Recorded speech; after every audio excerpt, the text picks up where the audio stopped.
Hoy vamos a contar la historia de una idea.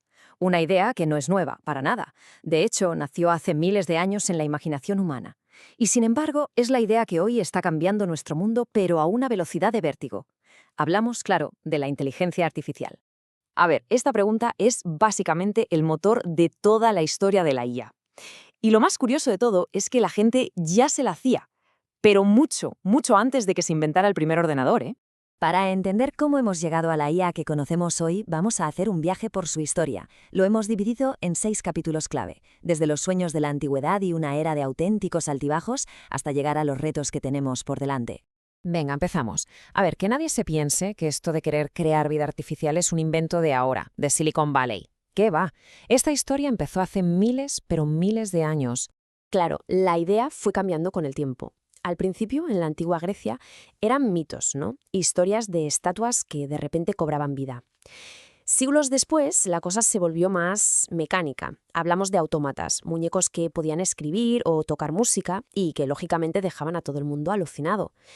Y ya con la revolución industrial, la cosa se puso seria y los científicos empezaron a teorizar de verdad sobre máquinas pensantes. Y así llegamos a un punto clave, mediados del siglo XX. Aquí es cuando ese sueño tan antiguo se convierte por fin en una ciencia de verdad. Y gran parte de la culpa la tuvo un pionero, el matemático británico Alan Turing. Para intentar responder a esa pregunta del millón, la de si una máquina puede pensar, Turing propuso algo genial, un juego, un experimento súper ingenioso para poner a prueba las máquinas. La idea es sencilla. Imagina que estás en un chat hablando con alguien que no puedes ver. Tu trabajo es averiguar si al otro lado hay una persona de carne y hueso o un programa de ordenador. Si la máquina consigue engañarte y te hace creer que es humana, zas, según Turing, ha pasado el test. Vale, pues solo 6 años después de la idea de Turing, en 1956, a esta nueva ciencia le pusieron nombre oficial: inteligencia artificial. Fue en una conferencia de verano donde se juntó un grupo de científicos con un optimismo, vamos, por las nubes. Estaban convencidísimos de que en muy pocos años conseguirían que las máquinas aprendieran y razonaran igual que una persona. Bueno, pues los primeros años de la IA fueron una montaña rusa total. Se pasó de un optimismo brutal a unos batacazos de realidad bastante serios. Y es que los primeros éxitos fueron muy llamativos. Por ejemplo, hubo un programa, Elisa, que simulaba ser un terapeuta. Le escribías tus problemas y te respondía con preguntas. Era súper simple, pero la gente alucinaba. Crearon una expectación enorme. Vamos, que muchos pensaron que el futuro de las pelis de ciencia ficción ya había llegado. Pero claro, el subidón inicial no duró mucho. La realidad es tozuda, y los investigadores se dieron de bruces con ella.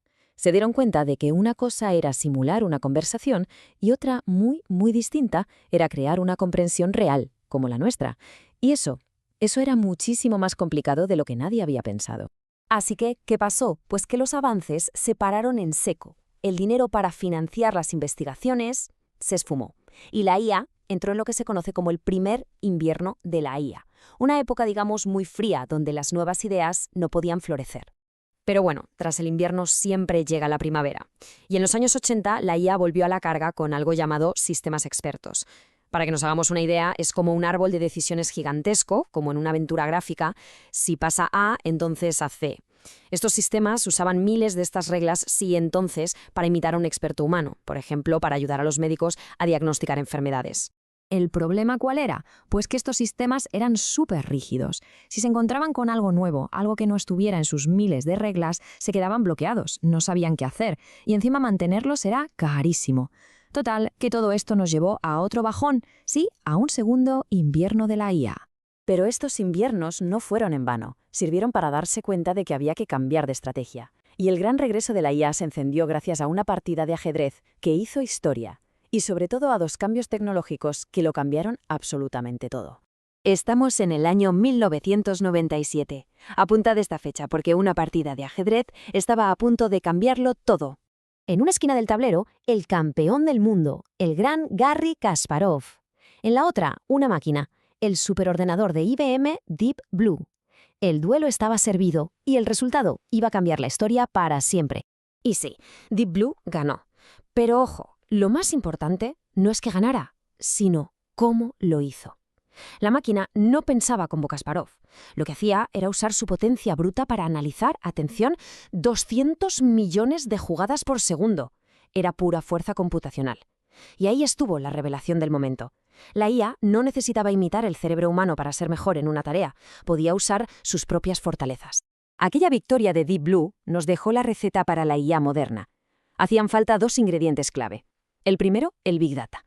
La explosión de Internet nos dio una cantidad de datos casi infinita para poder alimentar y entrenar a las IAs.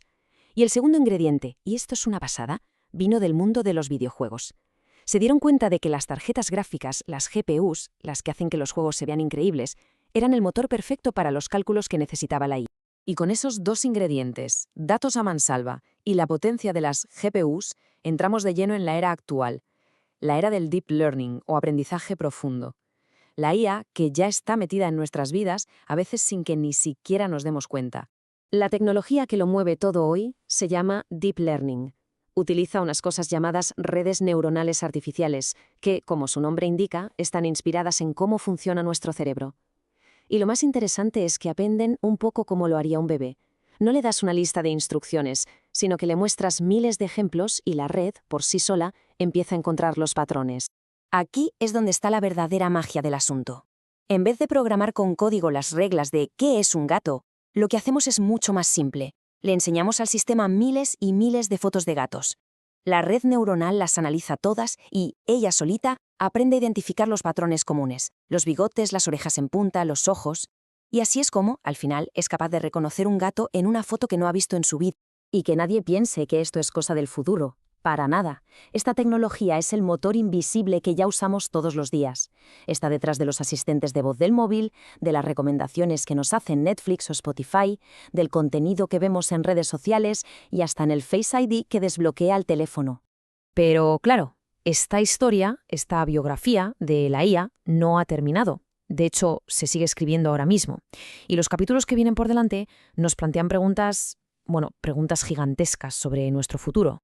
Ahora mismo, los científicos y desarrolladores se enfrentan a retos enormes. Por ejemplo, conseguir que las IAs sean más transparentes, que podamos entender por qué toman una decisión y no otra, también que consuman muchísima menos energía y sobre todo que sean justas para todo el mundo.